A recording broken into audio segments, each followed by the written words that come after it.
She didn't resist when they handcuffed her at the shooting range. No badge, no explanation needed. Just a quiet woman hitting impossible targets who refused to identify herself. The small-town courtroom prepared for a routine arraignment until heavy doors swung open. A Navy admiral in full-dress uniform walked silently down the center aisle. Military veterans stood at attention. The judge's face drained of color as she read the sealed documents. And suddenly, everything changed. From which city in the world are you watching this video today? If this story intrigues you, please consider subscribing to hear more untold stories of extraordinary service and the heroes who walk among us, never asking for recognition they deserve. Dawn breaks over a remote civilian shooting range in coastal Maine. Fog clings to targets as shooters begin to arrive. Among them is a woman in her mid-30s, unremarkable in every visible way. She wears faded jeans, a plain gray jacket, and a baseball cap pulled low. Nothing about her draws attention as she walks quietly to the farthest lane, carrying a long case that could hold anything from a specialty camera to music equipment. Frank Holden, the range safety officer, sips his morning coffee and watches through the glass of his small booth. 22 years in the Navy, followed by a decade running this range, had given him an eye for people. Most shooters he could categorize: immediately hunters sighting in rifles for the season, competitive shooters with their specialized gear, weekend warriors playing tactical games, and the occasional law enforcement getting some practice in. This woman didn't dawn breaks over a remote civilian shooting range in coastal Maine. Fog clings to targets as shooters begin to arrive. Among them is a woman in her mid-30s, remarkable in every visible way. She wears faded jeans, a plain gray jacket, and a baseball cap pulled low. Nothing about her draws attention. She sets up at the farthest lane, methodically assembling her rifle with practiced movements that suggest years of experience. The range safety officer, a retired police officer named Frank, watches from his booth as she begins her session. Her first shots hit center mass with uncanny precision. Then, without adjusting her scope, she switches to targets at increasingly impossible distances.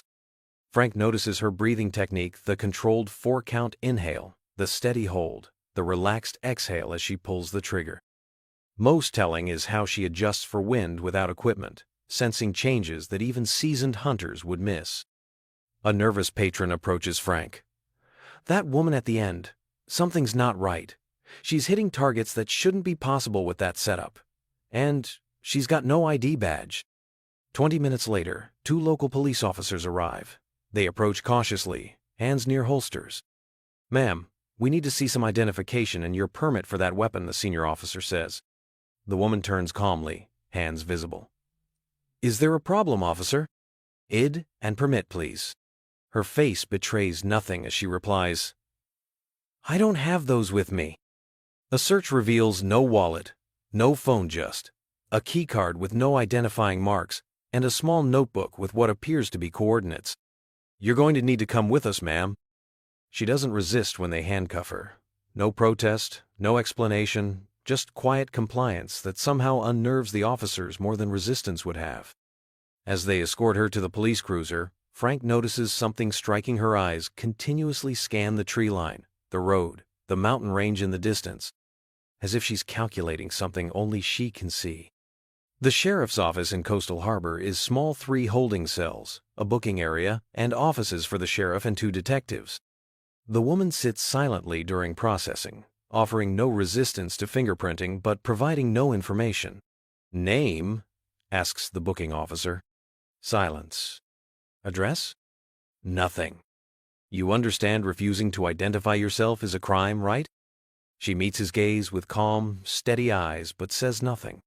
Detective Marcus Wells takes over, attempting various interrogation techniques, friendly conversation, implied threats about federal charges, mentions of cooperation benefits. She responds with respectful silence to each approach. "Got ourselves a real mystery woman," jokes a deputy. "Maybe she's a Russian spy." Others laugh. When left alone in her cell, subtle changes appear in her demeanor. She examines the room with measured precision, noting camera positions, identifying blind spots, timing guard rotations. Through her cell window, she carefully studies the building layout, marking emergency exits and security protocols. Prints came back empty, Wells tells the sheriff. Nothing in local or state databases. Try federal, the sheriff suggests. System's down. Text says we can try again tomorrow. A rookie officer brings her water. As she accepts the cup, her sleeve rides up slightly, revealing a small, distinctive scar on her wrist, the kind of mark left by specialized training exercises involving rope descents from helicopters. That's an interesting scar, the officer comments. Rock climbing accident, she replies, her first words in hours. The public defender arrives late afternoon harried, overworked, annoyed. You're making this much harder than it needs to be, he tells her after 20 minutes of getting nowhere. They're talking about terrorist threats now. The weapon you had isn't registered anywhere. As they prepare her for arraignment the next morning, Wells notices something odd. Despite facing serious charges, despite the orange jumpsuit and handcuffs, she carries herself with unshakable calm. Not the defiance of a career criminal or the fear of someone in trouble, but the patience of someone who knows something everyone else doesn't. As deputies escort her to the courthouse van, she briefly glances toward the harbor where a naval vessel can be seen in the distance. For just a moment, the smallest change crosses her expression. The Coastal Harbor Courthouse dates back to 1887, its wooden benches and ornate railings speaking to a simpler time. Today, it's packed beyond capacity-curious locals, reporters from Portland papers, and unusually several men in dark suits positioned strategically around the room. Judge Eleanor Harmon looks irritated as she reviews the docket.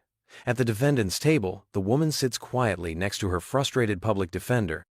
Your Honor, I'd like to request a continuance, the defender says. My client has been uncooperative, and I haven't been able to prepare adequately. From the gallery, a man in a suit stands. Your Honor, I'm Special Agent Thomas from Homeland Security. We're requesting immediate transfer of the defendant to federal custody pending investigation of potential threats to national security. Before the judge can respond, another voice joins in. The FBI has jurisdiction here, Your Honor. A different suited man approaches.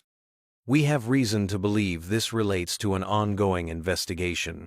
The judge bangs her gavel. Enough. This is still my courtroom. We will proceed with arraignment, and then I will consider jurisdictional arguments. The clerk reads charges. Possession of unregistered firearms, refusal to identify to law enforcement, potential terrorist activity. The defendant remains impassive, eyes focused forward, posture perfect. Detective Wells, seated in the front row, studies her with growing curiosity. Something about her doesn't fit any profile he knows not. Terrorist, not criminal, not mentally ill. How does the defendant plead? Judge Harmon asks. Before the public defender can answer, the heavy oak doors at the back of the courtroom swing open. Every head turns as a Navy Admiral in full-dress uniform walks in, medals gleaming under the fluorescent lights. Two officers flank him, equally formal in their appearance. The gallery falls silent. Without announcement or permission, the Admiral walks directly down the center aisle. Military veterans throughout the room instinctively stand at attention. Even the judge straightens her posture. The Admiral approaches the bench and hands a sealed document to the bailiff, who delivers it to Judge Harmon. As she breaks the seal and reads, her expression shifts from annoyance to surprise to grave understanding. After a long moment, she looks up. In light of this documentation from the Department of Defense, all charges against the defendant are dismissed effective immediately. This case is classified as a matter of national security. She bangs her gavel with finality. Court is adjourned. The room erupts in confused murmurs as the Admiral approaches the defendant. The bailiff quickly removes her handcuffs. For the first time, the woman speaks clearly, her voice carrying authority despite its softness. Sir, I apologize for the inconvenience. The Admiral's response silences the room. On the contrary, Commander, the Navy apologizes to you. At the word Commander, every military person present, including two bailiffs, several observers, and even Agent Thomas, snapped to perfect attention in obvious respect. Detective Wells watches in amazement as the woman's entire demeanor transforms. No longer attempting to be invisible, she stands tall, shoulders squared, the deliberate military bearing now unmistakable. Without the intentional posture of ordinariness, she suddenly commands the room just as powerfully as the Admiral. Judge Harmon, herself, a former JAG officer, now stands and offers a respectful nod to both the Admiral and the woman. "Thank you for your understanding, Your Honor," the Admiral says. "Commander Hayes has been operating under classified orders. The situation required discretion." Outside the courthouse, reporters clamor for information, as the woman, now changed into civilian clothes provided by the Navy officers, stands beside the Admiral near a black government SUV. Sheriff Daniels approaches them, confusion and respect battling on his face. "Admiral, with all due respect, my department deserves some explanation. We've been treating this as a potential terrorist threat." "Sheriff, I understand your concern," the Admiral replies. "Commander Hayes is one of our most decorated special operators. The details of her assignment remain classified, but I can assure you she poses no threat to your community. Quite the opposite." Detective Wells steps forward. "Commander, I owe you an apology." She meets his eyes directly now, no longer hiding behind careful blankness. "No apology necessary, Detective. You were doing your job." An elderly man in a VFW cap approaches cautiously. "Excuse me, ma'am. I was a corpsman with the Marines in Desert Storm. Been sitting in that courthouse all morning. I knew there was something familiar about the way you carried yourself." He extends his hand. "Thank you for your service, whatever it is you do." The woman shakes his hand firmly. "Thank you for yours." The Admiral checks his watch. "Commander Hayes, we should proceed. Operation Silent Harbor requires debriefing, and Washington is waiting for your report." Sheriff Daniels' eyes widen. "Silent Harbor? The counterterrorism operation that prevented the port attack last year?" The Admiral remains professionally vague. "Commander Hayes has given 12 years of exemplary service to this country. Much of it will never be known to the public." A reporter pushes forward. "Commander, will you make a statement?" "No comment," she replies firmly, "and I'd appreciate privacy." As they move toward the waiting vehicle, something remarkable happens.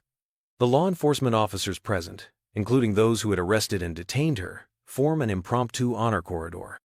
The military personnel among them salute as she passes. Detective Wells watches, finally understanding what had seemed so odd about her from the beginning. She wasn't trying to hide guilt. She was trained to hide excellence.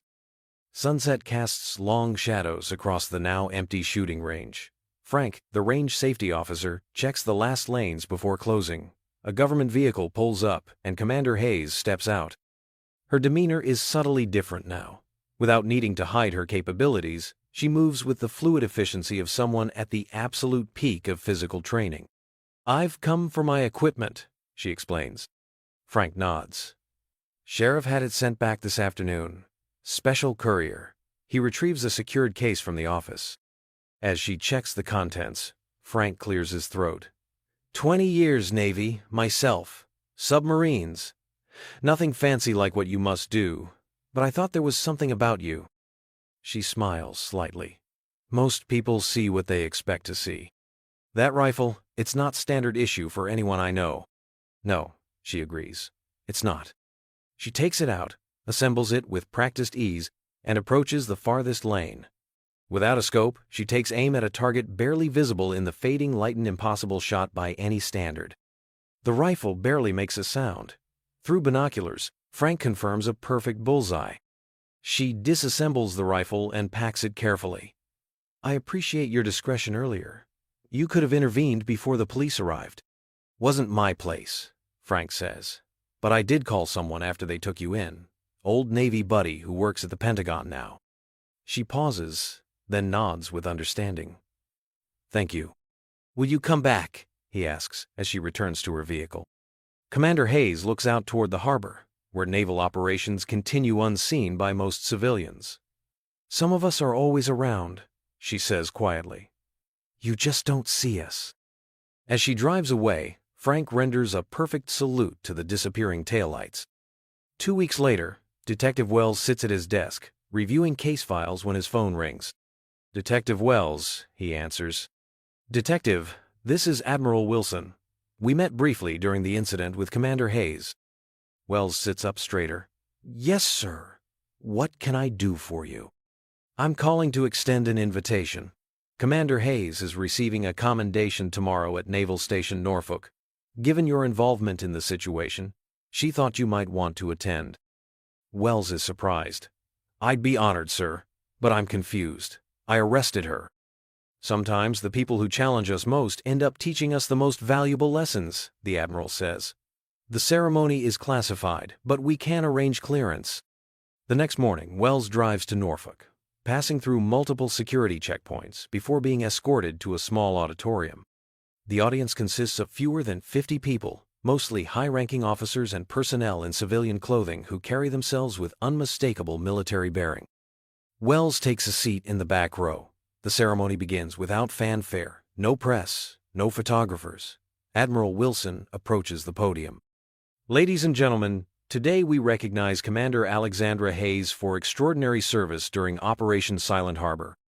For security reasons, I can only say that Commander Hayes spent 11 months undercover, identifying and neutralizing a critical threat to our national security. Wells watches as Commander Hayes steps forward. In her formal Navy uniform adorned with ribbons and commendations, she bears little resemblance to the unremarkable woman he arrested at the shooting range. The Admiral continues, Commander Hayes established herself as one of our foremost experts in counterterrorism and unconventional warfare after graduating first in her class at Coronado. She became one of the first female operators to qualify for the Naval Special Warfare Development Group, though this fact remains classified. Wells leans forward, beginning to understand the magnitude of the person he had handcuffed and processed as a potential threat. During Operation Silent Harbor, Commander Hayes eliminated 16 confirmed threats while maintaining deep cover. Her actions directly prevented a coordinated attack on 3 eastern seaboard ports that would have resulted in catastrophic loss of life. The Admiral looks directly at Commander Hayes. When your position was potentially compromised, you maintained operational security, despite personal risk, even when doing so resulted in your detention by local authorities. Wells feels a flush of embarrassment, but he notices Commander Hayes nodding respectfully toward him. There is no anger or resentment in her expression. After the ceremony, Wells approaches her cautiously. Commander Hayes, congratulations on your commendation. Thank you for coming, Detective, she says, extending her hand. I want to apologize again for what happened. No need. You were doing exactly what you should have done given the information you had, she replies. In fact, your thoroughness was impressive. Most would have been satisfied with a simple warning about range regulations. Wells shifts uncomfortably.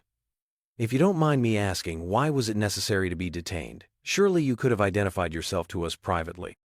Commander Hayes glances around, then leads him to a quieter corner of the room. The operation wasn't complete. My cover identity needed to remain intact even under scrutiny. The individuals we were tracking had contacts throughout local government and law enforcement along the coast. If word got out that I'd received special treatment or identified myself as military, 11 months of work would have been compromised. So you just let us arrest you? Sometimes the best way to maintain cover is to commit fully to it, even when it's inconvenient, she says with the ghost of a smile. Besides, I knew the Admiral would intervene before things went too far. Another officer approaches, signaling that she's needed elsewhere. It was good to see you, Detective, she says. Keep up the good work. As she walks away, Admiral Wilson appears beside Wells. Impressive woman, isn't she? The Admiral says. Yes, sir. I've never met anyone like her. Few have. The Admiral pauses. You know, Detective, we're always looking for people with your attention to detail and persistence. If you ever consider a change of career, call my office. 6 months later, Wells stands on the deck of a naval vessel, watching the coast of Maine disappear into the distance. After 13 years with the Coastal Harbor Police Department, he had accepted a position with the Naval Criminal Investigative Service. His first assignment: liaison between local law enforcement and naval special operations along the eastern seaboard. His phone buzzes with a text message from an unlisted number. Some of us are always around. Welcome aboard.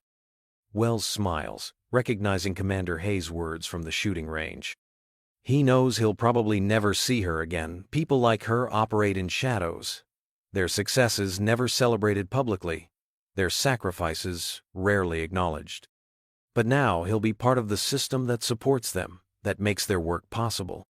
He'll help ensure that the next time someone like Commander Hayes needs to maintain cover, there will be protocols in place to protect both the operation and the local authorities doing their jobs. The captain approaches. "Detective Wells, we're receiving reports of unusual activity at a private shooting range near our next port. Thought you might want to take point on this one." Wells nods, understanding that his new role is beginning. "Yes, sir. I'll look into it right away." As he reviews the preliminary report, he notices a detail that makes him smile: a woman with unremarkable appearance hitting targets at impossible distances. Some things never change. Months pass. Wells settles into his role with NCIS, developing protocols for identifying potential special operators in civilian encounters. His experience with Commander Hayes becomes a training scenario for police departments along the coast.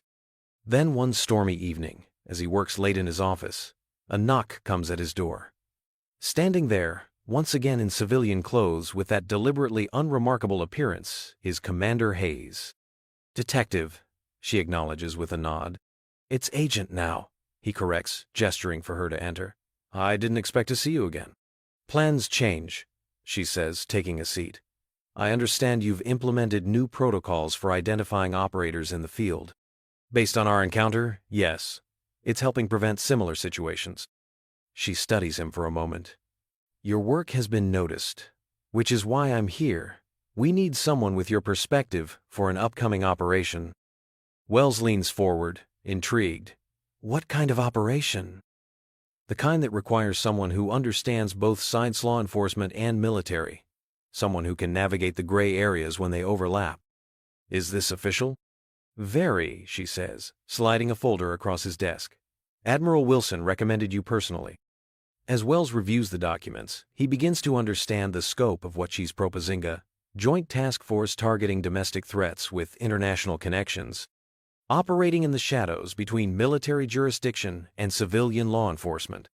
"Why me?" he asks finally. Commander Hayes studies him with those same calculating eyes he remembers from their first encounter. "Because when you arrested me, you knew something wasn't right, but you followed procedure anyway. You put duty above instinct. That's exactly what we need." Wells considers the opportunity before him. 6 months ago, he was a small-town detective. Now he's being invited into a world few civilians ever see. "When do we start?" he asks. Commander Hayes stands. "We already have. Meet me tomorrow at 600, same shooting range where we first met." And Wells, "Yes?" "This time, leave the handcuffs at home." As she departs, Wells reflects on the strange path that led him here. From arresting a mysterious woman at a shooting range to joining her in defense of national security, life certainly takes unexpected turns. He glances down at the classified folder on his desk, emblazoned with the operation name, Silent Harbor 2. Tomorrow would mark the beginning of a new chapter, one where the lines between law enforcement and military operations blur, where success means that nothing happens, and the greatest victories are the ones the public never hears about. Frank arrives at the shooting range an hour before dawn, his usual routine for the past 15 years. He's surprised to find the lights already on inside the main building. "Hello," he calls, hand instinctively moving toward the small revolver he keeps for emergencies. "Just me, Frank," comes a familiar voice. Commander Hayes sits at his desk, reviewing what appear to be satellite images. "Didn't expect to see you back so soon," he says, relaxing. "It's been, what, 8 months?" "9, she corrects, closing the folder. "And this isn't exactly a social call." Frank nods, understanding. "Agent Wells called yesterday. Said I should prepare for some visitors." "He's a quick study," she replies. "We need your range for the next 72 hours. Exclusive use." Frank raises an eyebrow. "That's a big ask during hunting season." "I know. That's why this came with the request." She slides an envelope across the desk. Frank glances inside, sees a check with enough zeros to cover 6 months of operating costs. "That'll do it, but you know I would have said yes anyway." "We do things properly," she says, "even when no one's watching, especially then." Over the next few hours, vehicles begin arriving. Unmarked SUVs, a communications van disguised as a cable company truck, and a dozen men and women who, like Commander Hayes, have perfected the art of being forgettable. By noon, the shooting range has transformed into a tactical operations center. Maps cover the walls, communications equipment fills Frank's office, and the firing lanes have been converted to staging areas. Wells arrives last, bringing equipment from the NCIS field office. "Frank," he greets with a handshake. "Thanks for the accommodation." "Couldn't say no when my country calls," Frank replies. "Besides, Commander Hayes has a way of being persuasive without saying much at all." Wells smiles. "That she does." Commander Hayes gathers everyone for a briefing. "For those who haven't been briefed, we've identified a potential security threat operating within 50 miles of this location. Intelligence suggests they're planning something significant within the next 48 hours. She gestures to the maps. "We have 3 possible locations for their operations center. We need to identify the correct one without alerting them to our presence." Wells studies the maps. "These are all civilian areas. 2 residential neighborhoods and a commercial district. We can't just raid them." "Exactly," Commander Hayes confirms. "Which is why we needed someone with your background, Wells. We need to maintain the firewall between military operations and domestic law enforcement." The operation unfolds methodically over the next day. Teams conduct surveillance, electronic intelligence gathering, and careful observation of the targets. Wells coordinates with local authorities, establishing cover stories and contingency plans without revealing the true nature of the operation. Frank watches from the sidelines, impressed by the precision.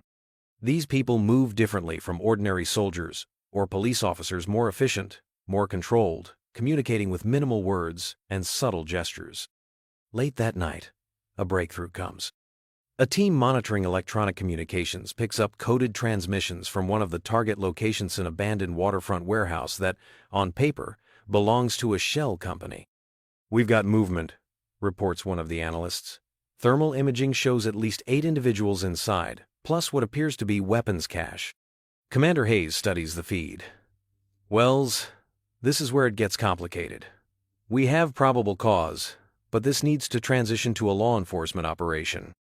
Wells nods. "I'll contact the tactical response team, but they'll need a briefing." "Give them the minimum," she instructs. "Foreign-trained operatives planning domestic attack. Nothing about our unit or mission parameters." As Wells coordinates with local authorities, Commander Hayes pulls Frank aside. "We need one more thing from you." "Name it," he says. "When this is over, certain details will need to be forgotten. The equipment here, some of the personnel you've met, the exact nature of the operation." Frank smiles slightly. "Commander, I spent 20 years keeping secrets for the Navy. Some habits don't break." She studies him for a moment, then nods. "That's why we came here first. Wells said you were reliable." The raid happens just before dawn. Local tactical teams move in with federal agents, while Commander Hayes and her team maintain overwatch positions, ready to intervene if the situation escalates beyond local capabilities. It doesn't. The operation goes smoothly. 8 arrests, a significant weapon seizure, and intelligence materials that will keep analysts busy for months. The official story released to the press mentions only a successful joint operation between federal and local authorities based on anonymous intelligence. By noon, most of Commander Hayes' team has disappeared, equipment packed into unmarked vehicles, leaving no trace of their presence. Frank methodically returns the range to its normal configuration. Wells finds him replacing target stands. "Thank you," he says simply. "For what?" "According to the news, I had nothing to do with anything," Frank replies. Wells smiles. "Exactly." As the last vehicles prepare to depart, Commander Hayes approaches Frank one final time. This range seems to be a nexus point for interesting activities. "Just a place where people practice their skills," Frank says. "Some more specialized than others." She hands him a business card with only a phone number. "If you notice anyone else with unusual talents, this number reaches people who might be interested." "Recruiting?" Frank asks. "Always," she confirms. "The right people are hard to find, and even harder to recognize," he adds. She nods in acknowledgement. "Take care, Frank." As she walks away, Frank calls after her. Commander, was any of this real? The arrest? The courtroom? Or was it all part of the operation? She turns back. What do you think? Frank considers this. I think sometimes the most effective way to hide is in plain sight.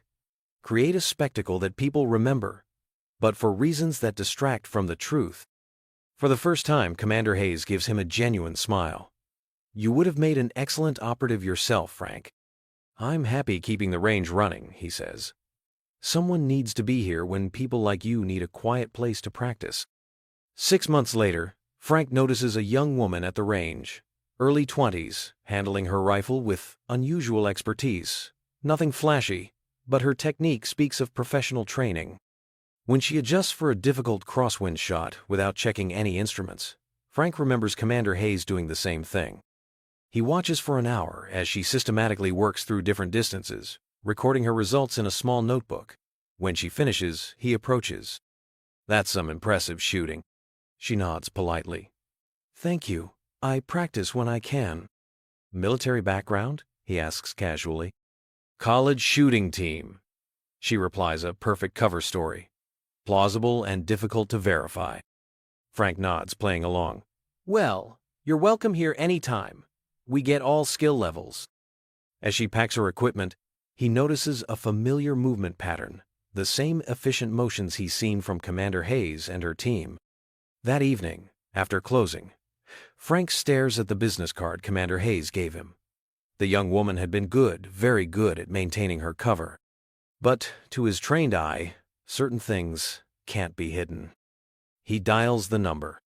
Identification, answers a neutral voice. Blue water, still horizon, Frank says, recalling the authentication phrase Wells had taught him. Go ahead. I met someone interesting today, Frank says. The kind of person you might want to know about. Details? Female, early 20s, expert marksmanship with unusual training indicators. Giving cover story about college teams, but showing operational movement patterns. A pause. Assessment? Either she's one of yours testing me, or she's someone who should be on your radar. We'll look into it. Anything else? Frank hesitates. Is Commander Hayes still active in this area? Another pause, longer this time. That name isn't in our current operational database. Frank understands. Of course, just curious. Your contribution is noted and appreciated. 3 days later, the young woman returns to the range. This time, a man accompanies her middle-aged, with the bearing of someone comfortable with authority. They practice together, their interactions suggesting a mentor-student relationship. When they finish, the man approaches Frank while the woman packs their equipment. Mr. Sullivan, he says, using Frank's last name, though Frank hasn't introduced himself. I understand you made a call recently. Frank remains calm. I did. Good eyes, the man says. She's one of our assessment candidates. Part of her evaluation was to shoot here without drawing attention. She's skilled, Frank acknowledges.